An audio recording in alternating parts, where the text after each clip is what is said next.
Hi, folks. Today I'm going to talk about the Emini micro futures and how to trade them. And what we're going to do is I'm going to give you a brief overview. If you've never been exposed to what the futures are, what the micro futures are, we're going to do a brief overview of what they are. We're going to talk about some of the key factors in being able to trade the futures. Talk about some of the advantages. Then I'm going to share with you some new technology that's going to be available here soon to work with the NinjaTrader platform, which actually will give various trading alerts, and we're going to give you a couple examples of those today. So just a real quick overview of what the futures are. You know, a lot of folks trade options, they trade stocks, they might trade the Forex, and you might not know what the futures are or why you would want to trade them.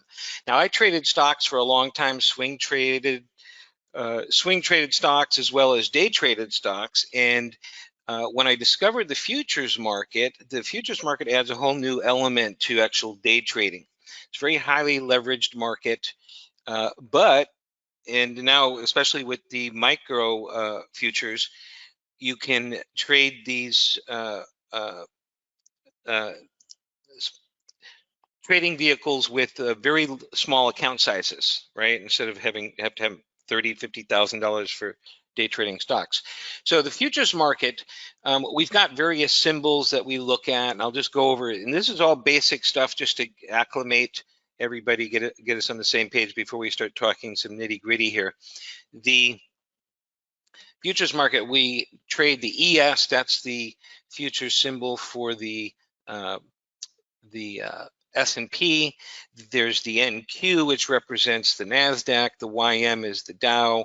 CL is oil. We've got the DAX, which is a German futures market. There's also the 6E, which is for the Forex. We trade contracts instead of shares. So one of the things when you trade stocks, you're constantly trying to figure out, well, what's the cost of the stock? How much money am I going to allot? You have to do some division. You have to figure out how many shares are you going to buy. With trading the futures, we trade contracts, and you basically can just start off at the smallest contract levels and work your way up, right? There's not a lot of constant math that has to be done. We trade in points and ticks versus percentage. When you, again, because of the price differentials in stocks, you can have a $2 stock, or you can have a $300 stock, or you can have a $1,500 stock.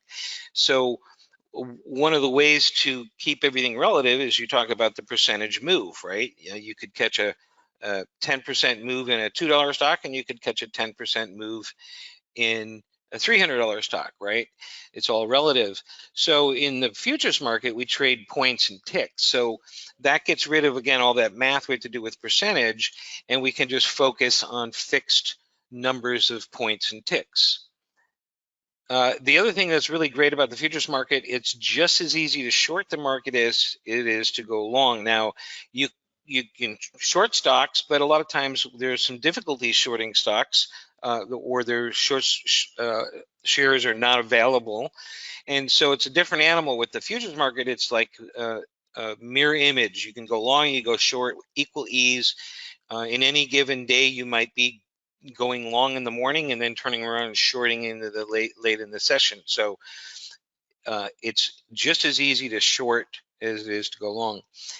It's basically, you know, a 23-hour global market, centralized market. So this doesn't mean you want to be trading in the middle of the night, but it is a market that's always open, so you can see what's happening. And as I mentioned, you can start with a relatively small account size versus what you'd need in an equity account to be able to get any kind of leverage. Now, a while back, the CME group released the micro futures, which is really, I thought was a really big boom to this whole futures trading for folks, because before the regular size contracts, the leverage and the risk was just too great for anybody coming in new. We're talking about, you know, your first week of fumbling around and taking some bad trades, you could wipe out thousands of dollars. and that was just too much risk for folks to get their head around. So there was a lot of attrition. People would come in, very easy to wipe accounts out, and then you're just gone and you never come back.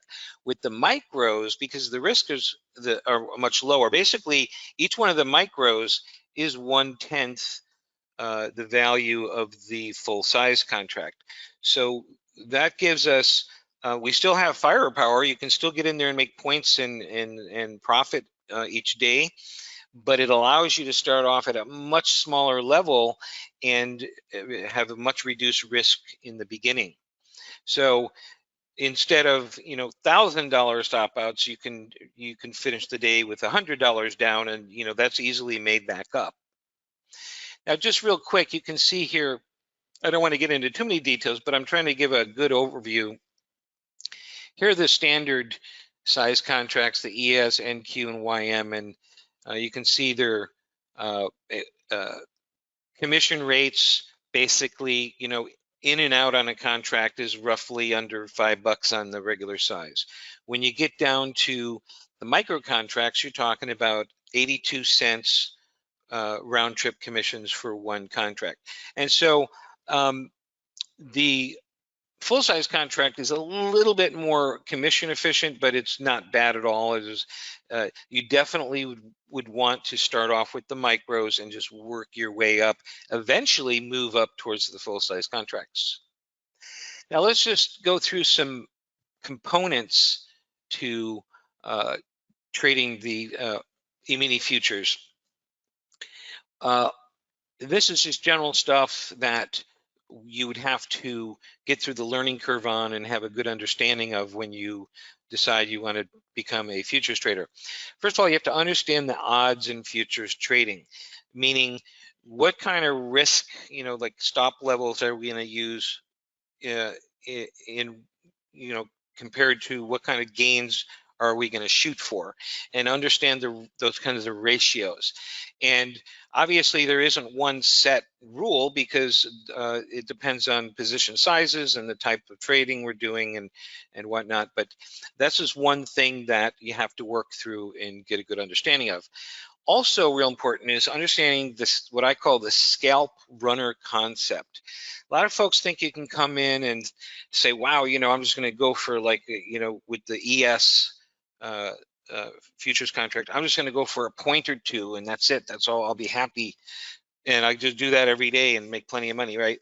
Well, that just doesn't pan out. First of all, if you're only going for a point or two, you still need to have a point or two stop distance away from your entry, just to deal with a little bit of the volatility. And so now you force yourself right at a 50-50 bet. And so that becomes a really difficult thing to pull off, meaning that you have to always win quite a bit more than you lose to make a profit. So the idea is that we want to have the concept of scalping, where we go for short initial targets, but then hang on for potentially bigger moves. Now you can mix and match. If you think of baseball concept, base hits, doubles, triples, and then home runs is the same kind of concept. So we can go for quick scalp trades and lock the profits in, and then we can take a trade and hit a first target and then leave the other half in and let it try to run perhaps for the entire session. When we use a trading platform with the futures market, and especially like the Ninja trading platform, we're going to be utilizing what are called ATM setups, automatic trade management. And I'll show you a slide in a little bit about that.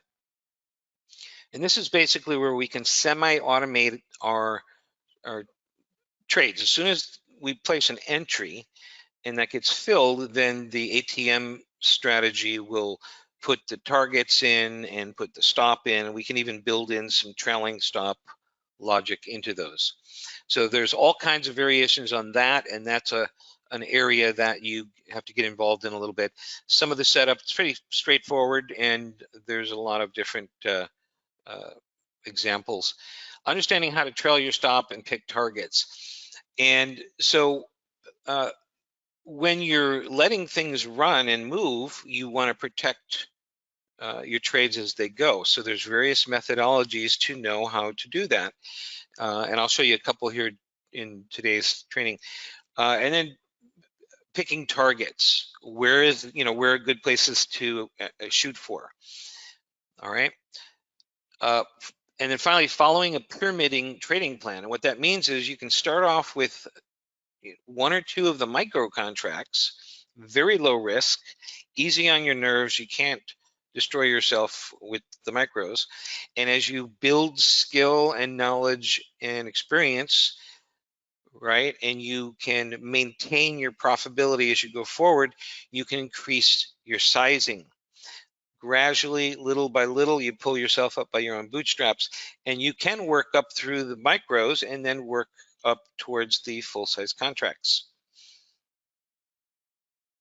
All right, real basic concept. A lot of traders follow this is when the market opens, if you're on the East Coast, it's 9:30. If you're on the West Coast, it's 6:30 in the morning. When the market opens, the opening price level and maybe an initial range is our, initial balance point. And if the market tries to go up, we want to trade long. And if the market trades below that, we like to trade short. And this will take advantage of like the trending days. If a market's going to trend, big strong trending days basically start off right at the open, and that becomes either the low of the day or the high of the day in the case of a down move, and then we see price close on the opposite end of the corner of the screen, right? So this is the real basic concept that we can use to get instant market profile. Now I'll just go through a couple different kinds of markets that we get off the open. We will see days that are trending days, and so we may see a day that just starts. In fact, both yesterday and today were days just like this, stair-stepping trending days to the upside. Market opened, and we just started plotting higher and higher, making higher highs, and just kept on trucking. Markets that sell off big time, same type of thing. They'll break down and then they stabilize and they break down again. We just do that all session long. Now these days are actually the easy days to trade because it's just a matter of getting in a position at one of these levels and then staying in it long enough for the price to move away and get to a new level, right? Then we'll get like big cyclical winding type of markets where we might swing to the upside and swing back to the downside and drop below the opening price level and then swing back up. So these days can be really dull, or these can be real forceful swings, and you can actually catch some trading action both up and down. So, and all this could happen in the first 2 hours of the session as well, right? So this is a different kind of a flavor of market profile. The other kind of a market we get is a real spiky type of a market where the market's basically just confused all day long, can't pick a direction. It makes attempts to break out and those fail and fizzle, and then things swing wildly the opposite direction. And so what's interesting, and I was going to say, a lot of times these are news type of days or Fed days. And what's interesting is this slide is probably from a couple of years ago. However, on the 24th of last month, on that Wednesday Fed day, the chart looks almost identical to this. It did exactly what you're seeing here. The same exact highs and lows. It's almost like I just made the chart from that day. So the point is we get a lot of repetition in the types of markets that we get. Now, another real basic concept that we want to get is that we want to try to recognize when price is tangled up, maybe in congestion zones, right? And then we want to be active traders when price is able to get freed up and break out and move. So you can see in the middle there, we're getting breakout to the upside and we're free of all the entanglements And on the right there, we are moving to the downside, free of all the entanglements. Now, with the futures market, I mentioned we trade in points and ticks. And so each one of the different types of futures contracts trades a little differently and has different calibrations and different point targets. And so here's an example with the NQ, for example, where the high frequency moves are 5 points from entry, 10 points, 15 points, 20 points, right? So we can almost go out there like we're golfing or playing baseball, and we can shoot for those different point levels, right? And these point targets are high probability, meaning they repeat over and over, and these are high probability fills. In other words, if the market is able to pass 5 points for the NQ, and it keeps going, and then there's a high probability it's going to run and hit 10 points, right? So on and so forth. And so this is one thing we can do. And so we can pick different target areas that we want to shoot for, and we can take, various attempts per day and just see how the numbers crunch out at the end of the week. Now, when we take a trade, there's different kinds of follow through. And this gets into a little bit of trade mechanics, but this just helps you understand some of the like the mechanics of trading the futures market. So here's an example where we'll take an entry. We might have a target that's 3 times our stop level, let's say, just for sake of example. And we immediately, we don't get hardly any traction in our favor. We immediately crash out, hit the stop. Then we'll get trades where we can make a move in our favor, and we get to the point where we can actually get our stop to our break-even point, but then we get knocked out and no harm, no foul, no gain, no loss. Then we'll get trades that take off, and maybe they're running up towards our main target, but then they fall back and they hit one of our trailing stops, again, knocking us out, but this time with a small profit. And then finally, we'll get trades that run right through and hit our full targets, right? So these are some of the basic mechanics that we work with in futures trading. Another concept is, if we're treating this like, flipping a coin or rolling the dice, trading over the series, what we're going to see is that we can limit our stop. But if we do the scalp to run concept, where we, maybe go for a quick first target, but let things run, we get follow through on a certain ratio of those trades that we're going to be doing. So this can help skew the odds in our favor. And even by trading 50-50, we're going to make a profit, right? Because we're letting some of the trades go much further than our stop. This is just an example of how an E-mini trader might set up a ATM strategy, where we take the entry, we go for a quick first target of, let's say, 1 point or 2 points on half the position. And I call that the delta neutral target. And at that point, we can take our wide stop and reduce it to the same amount we gained. We can move that stop below our entry. And even though we're not at physical break even, we're at a virtual break even now, because we made a point and then we'd lose a point. So we would effectively not lose anything other than maybe the commissions. So, and the reason we do this is so that we can get to safety quickly, but we still allow enough wiggle room so that we can attempt to stay in the trade and not get wiggled out by normal volatility. All right, so we, in the ES futures, for instance, we go for a high frequency target of 4 points, and then we can, past that, we can go for trend runners. Those are bigger moves that can go much further, 10 points, 20 points, 30 points. Here's an example of what an ATM setup might look like. This is with the YM. These are just general examples I wanted to share. On your trading DOM, which is the depth of market, or what's called the price ladder, you can go in and set up and say, okay, I want I'm going to do 2 contracts up here, and I'm going to break it into 2 parts, and the stop loss is going to be 20 ticks on each one of them, but on the first contract, I want to go for an automatic target of 10 points, right?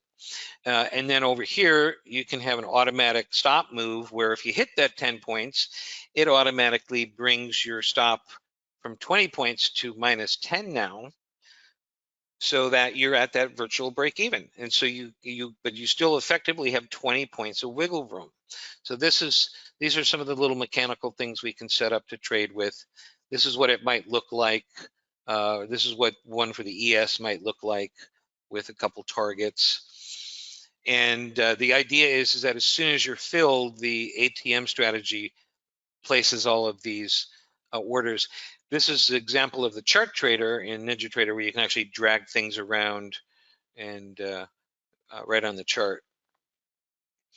Now, another important concept to keep in mind with the market and the futures market is we basically, we get 70% of price movement is technical in nature.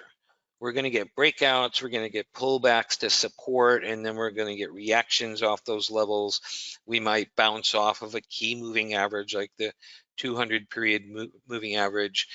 We might break out of, a 20 bar high or something like that, right? Those are technical in nature. And then 30% of price movement is news driven. There'll be some kind of breaking news, or it could be Fed news or some other, good news, bad news, and that could set the market off on a tear. And the market then basically just ignores the technicals, and there's such a strong surge, it will move in whatever direction it's going to move in. So we basically get 3 types of trade setups during the day. And you can go out there and there's a myriad of trading setups and trading indicators and oscillators and indicators and all these different specialized types of trade setups. One Emini guy has 57 different trade setups he's cataloged, and it gets very complicated and very confusing. But we break down into 3 types of trade setups, which are basically, we have a breakout trade where the market maybe the price is stuck under X number of bars a level, and then it technically just breaks out, right? And then the algos jump in and the traders jump in and run the ball. Or we'll get a initial price move, let's say in one direction, and then price pulls back and it'll pull back to support. And that's where everybody piles in, and we get the trade trend continuation. And then there's just the news-driven trades that just take off because of the news, right? There is no setup in progress. There might not even be any volume, and all of a sudden, boom, things take off. So what we call any one of the strong moves that occur during the day, we call these price impulse moves. And for years now, I've been attempting to figure out how to best detect these general impulse zones where we can expect the breakouts. And so here's the thing. An impulse zone, as I have designed it and describe it, is any zone where the market's going to break out forcefully, and that could be a breakout trade, that could be a pullback setup, or it could just be a news-driven setup. Out of nowhere, the news hits and the market takes off. We get a impulse zone, and then we get a breakout. And so what I've done is I've designed a new indicator that basically just focuses on detecting these impulse zones and to trade off of. So here's an example. And by the way, I'm going to show you a bunch of examples on a 20-second chart. Now, a lot of folks out there, and you can watch videos and read books, and the gurus will say, oh, you never want to trade on anything less than, let's say, a 2-minute chart or a 3-minute chart, or a lot of folks don't recommend anything lower than a 5-minute.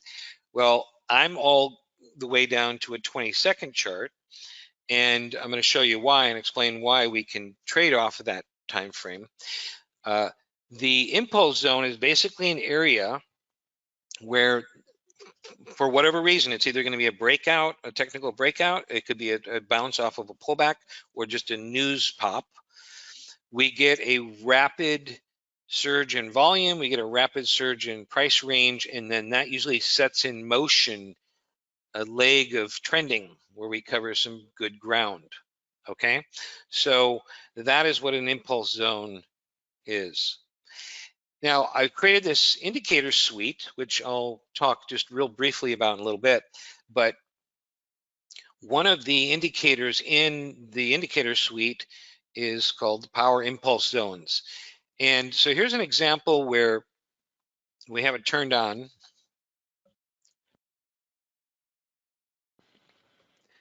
And we get the opening price of the session generated. And you can see the vertical line there is the open. And right at the open, then we're going to get some other lines with some dots in here. The pink dots, that's the VWAP. And these red dots here are a internal indicator, basically like a trend qualifying level that's created by the indicator. And so the first thing we do when we're going to be trading off this indicator is we're going to use these three levels as our visual reference points. So as long as price is above the open, above the VWAP, and above this power line here, we'll call it, then we would be trading to the long side and expecting to trade to the long side. So here's an example where price came off the open, we went a little bit higher, and we're above all these levels. And so visually right away, you know the bias for the day is to the upside at this point, right? Because we're above all three, and you can even see these are sloping up. Now here's an example of an actual impulse zone alert. And this occurred just literally 20 minutes after market open.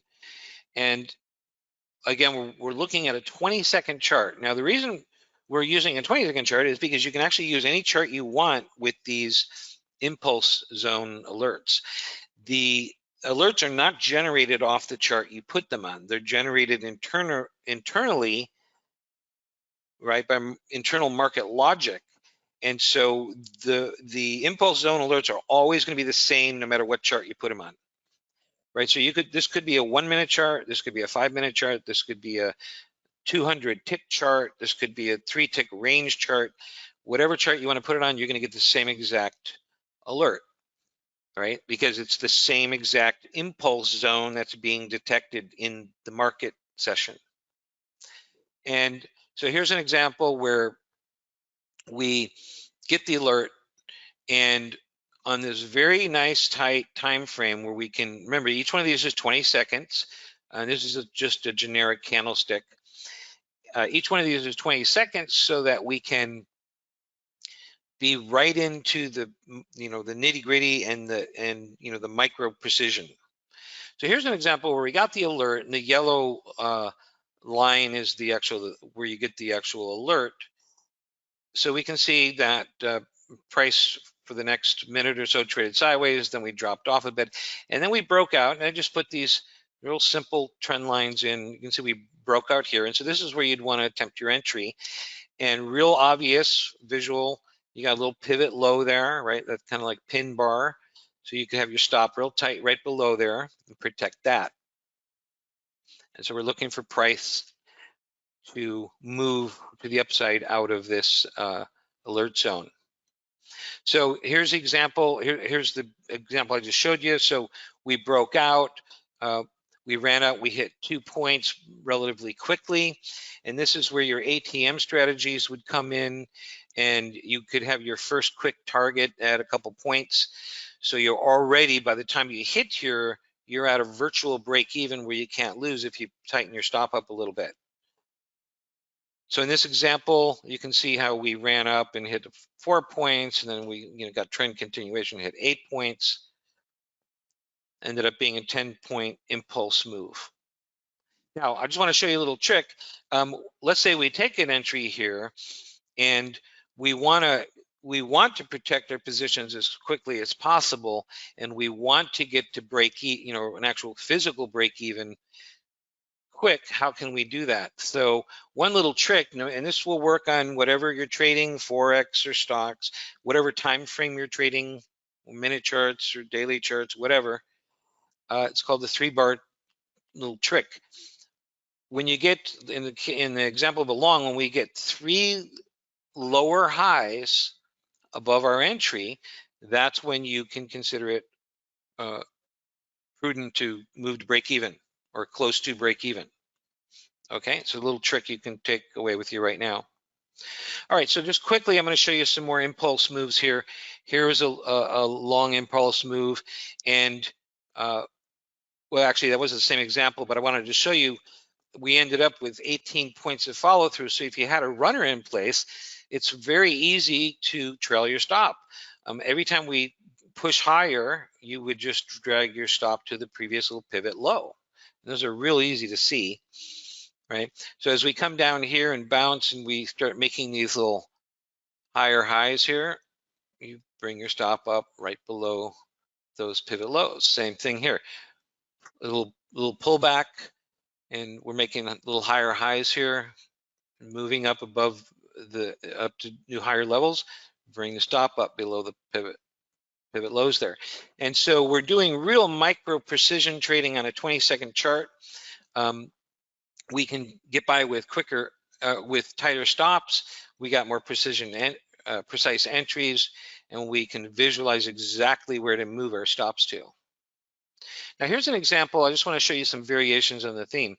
This is where we got a impulse zone alert, and price tried to break out there. Now you could have tried to play it.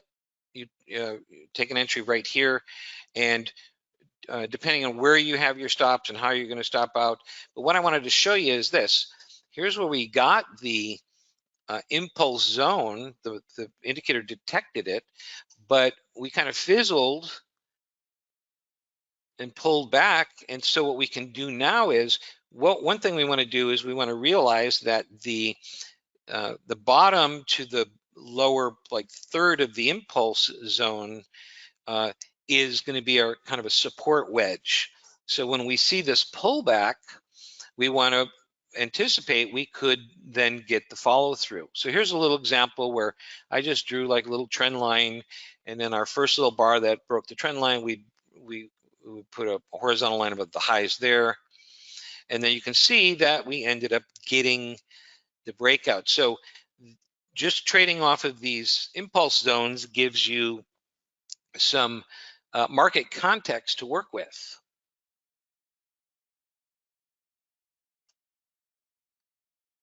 Okay, so here's another example. This is actually some impulse zone alerts on the YM, where you can see here, we got the alert here, and you could have taken an entry right above the high of that bar. And so you got some initial movement, but then that kind of fizzled back into that first zone. Then we got a second alert, and that's the one that actually blasted off and became the runner with a full 100-point move off of that zone.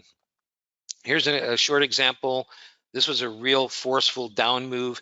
This is where the market had been stuck almost the entire session around the opening price range. And then we basically broke down, and you can see the alerts. We got really quick 2- and 3-point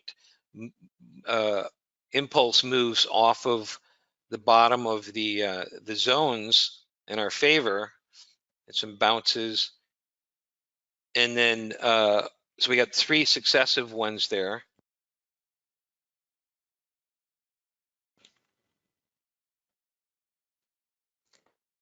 And here's an example where you'd have a case where you can see the market is just, the price action is trapped. So just using these 3 little elements that's in this particular indicator, the opening price, the VWAP, and our power line, you can see, and you can see how the price is zigzagging around, and we're kind of in the middle here now. So we know that this is a no trading zone. It's like a quicksand zone. Plus the indicator we wouldn't be getting any impulse alerts anyway. So it's a good way to take a look at being able to always just kind of see what's the market doing and how are we supposed to be trading it. Here again, there's the open. You can see the power line and the VWAP, so we know we're going to be trying to trade long. And then there's our alert. We get a little bit of a pullback, and again, we can gauge down to like the 1/3 of the bottom and the bottom of the zone. But you can see we broke out there and we got forward movement out of that breakout there. All right, so advantages to trading the impulse zones, the way I've designed this indicator, are that it's going to help you greatly simplify your trading approach, right? If you look out at a lot of the videos and trading methodologies out there and systems, and they have just a plethora of stuff you got to worry about, right? Oscillators and indicators and lines and zones and you name it, and moving average crossovers. And so this breaks everything down to just a couple elements, right? You have the opening price level, you've got the two power lines in there, and you've got the impulse zones that you get the alerts for. So you can basically just focus on trading that. It's a one chart wonder. And if you've have a favorite chart, like if you like to trade the 4-tick ES chart, let's say range chart, or you like to trade Renkos or whatever, you can use this indicator. It's going to get the identical alert zone. These get you down to trading at the micro precision level. That gives you much tighter stops. And see, the thing about tight stops is they don't work unless you have like super precision, right? If you put if you take an entry on a 5-minute price bar, for instance, and you try to use the tight stop, you just get stopped out 5 times in a row. However, if you've basing your entry and it's super precise off of something, and then you're on the micro level, you can get these stops much tighter, much less risk. That helps you get started. And again, the idea is get trades moving in your favor as quickly as possible away from that tight stop, and then you can be adjusting stops in your favor. The other thing is that these help you avoid over trading, because why? You're only going to focus on trading the impulse zone alerts. The price could wiggle around for 2 hours in the morning, you won't get any alerts. Well, that's good, because then that means it's keeping you out of potential just volatile price conditions that are going to lose you money. This is definitely an issue where less is better. You want higher quality price moves instead of trying to trade every little wiggle of the day.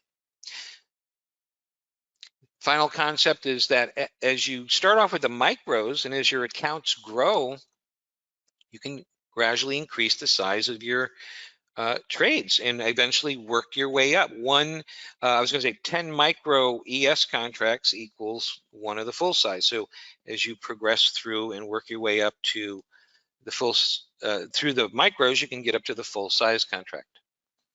So over on our webpage at poweremini.com, we have a menu link on the far right. It says PT Suite, and that will take you to a page where you can get more information about this for NinjaTrader 8. And the indicator suite, just to go over it, I just kind of shared with you only one indicator. This is basically what I've done is I've bundled up all of my best trading indicators into one suite, so you don't have to buy them separately, and you get them all bundled together, and they all work together, and they're all adjustable and customizable for different kinds of trading strategies. So we've got an anchor chart indicator, which gives nice big broad alerts for market direction during the day. We have the levels, which will generate the opening price and any kind of time range you want, or pre-market ranges. Gives you the previous day's high and low, previous day's close. There's an indicator for automated targets that will project out exactly target levels to go for each session. Those are dynamic. Then there's the power volume, which is a running volume meter that lets you know how hot or cold the market is. And then there's this power trade assist, which is where we have the new impulse zone alert indicator is in this trade assist. So pop over to poweremini.com and you can click on that PT suite and get more information about the new trading suite for Ninja 8.